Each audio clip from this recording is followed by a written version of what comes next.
دیکھیں یہ چونکہ یہ درس تو ویسے ہی امام عالی مقام اور اہل بیت اطہار جو آپ کے ساتھ تھے اور شہدائے کربلا ان کی سال ثواب کے اہتمام کے لیے رکھا گیا ہے،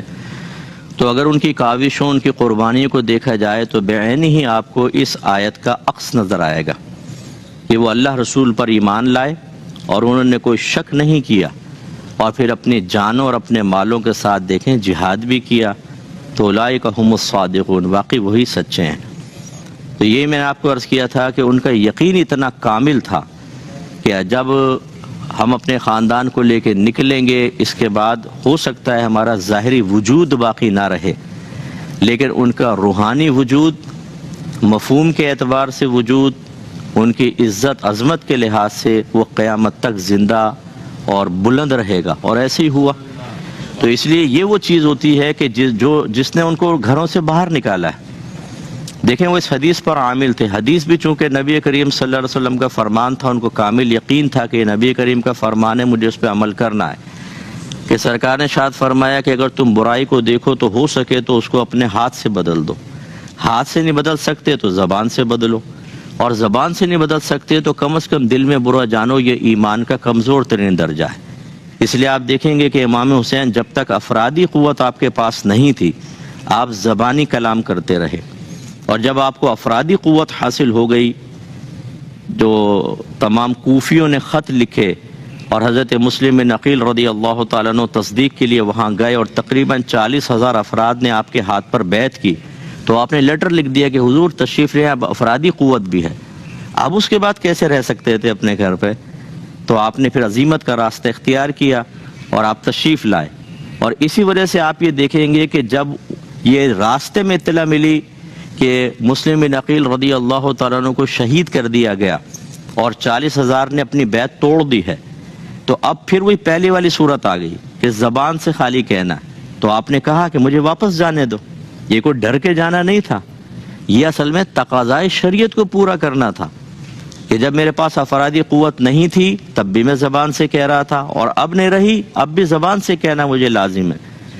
ورنہ جب افرادی قوت نہ ہو تو پھر جا کے ٹکرانا یہ تو ایک طریقے سے اپنے آپ کو ہلاکت میں مبتلا کرنا ہے۔ اور اللہ تعالیٰ نے فرمایا وَلَا تُلْقُوا بِأَيْدِيكُمْ إِلَى التَّهْلُكَةِ، اپنے آپ کو جان بوجھ کر ہلاکت میں مبتلا نہ کرو۔ جہاد بھی آپ اگر اکیلے پہنچ جائیں اس ٹائم کسی سپر پاور سے ٹکرانے کے لیے، جذبہ بہت اچھا ہے، لیکن اس کو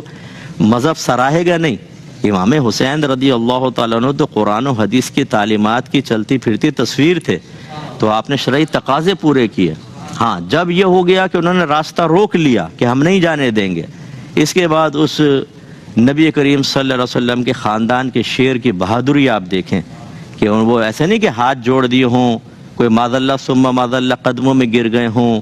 یہ ریکویسٹ کی ہو میرے گھر والوں کو چھوڑ دو، نہیں، ڈٹ گئے سامنے اور پھر قیامت تک کے لیے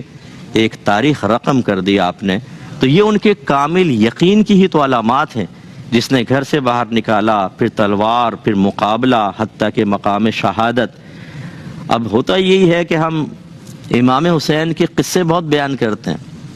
ان کی مثالیں بھی دیتے ہیں، ان کے طریقے پہ چلنے کے لیے مسلمان تیار نہیں۔ اللہ تعالیٰ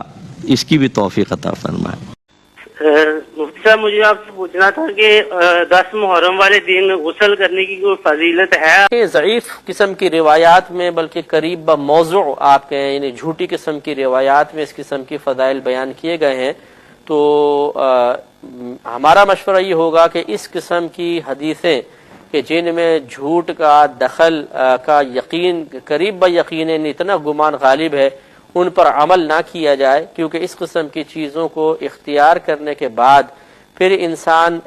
اور زیادہ اس کو ترغیب ملتی ہے، وہ دوسری حدیثوں کو بھی تلاش کرتا ہے جس میں تھوڑے تھوڑے عمل پہ بہت بڑے بڑے ثواب کا وعدہ کیا گیا ہو، اور اس قسم کی اکثر حدیثیں جھوٹی ہوتی ہیں۔ میں نہیں کہتا ہوں کہ ساری جھوٹی ہوتی ہیں،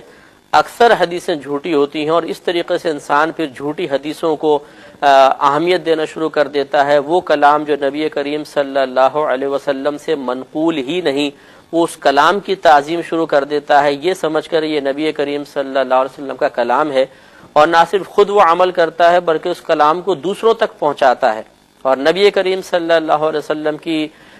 کی طرف جھوٹ منسوب کر کے اس کو آگے کی طرف منتقل کرنا یہ گناہ کبیرہ ہے، اور اس طرح وہ گناہ کبیرہ کا مرتکب بھی ہو جاتا ہے۔ اس لیے قرآن اور حدیث میں مستند روایات یا مستند ذرائع سے جو کچھ آپ کے پاس آئے اس کے اوپر عمل کریں، وہ بھی اتنا کثیر ہے کہ اس کے بعد حقیقتاً اس قسم کے جھوٹے مواد کی ضرورت ہی نہیں رہتی ہے۔ لیکن المیہ یہ ہے کہ چونکہ ہمارے پاس وقت نہیں ہوتا، ہم مستند ذرائع کی طرف رجوع کرنے کے لیے تیار نہیں ہوتے، کہیں درس قرآن ہو تو وہاں جانے کے لیے ہم بالکل تیار نہیں ہوں گے، اور کہیں اس قسم کی جھوٹی روایات بیان ہو رہی ہوں تو مجمع کثیر آپ دیکھیں گے اور لوگ اسی جھوٹی روایات پر عمل کریں گے۔ یہ بڑی حیرت انگیز بات ہے کہ اللہ تعالیٰ اور اس کے رسول کا واضح کلام انسان اختیار نہ کرے یا اس کے لیے وقت نہ نکالے، اور غیر واضح اور مبہم کلام کے اوپر اپنا رات دن صرف کر دے۔ اس پہ ذرا توجہ کرنے کی ضرورت ہے۔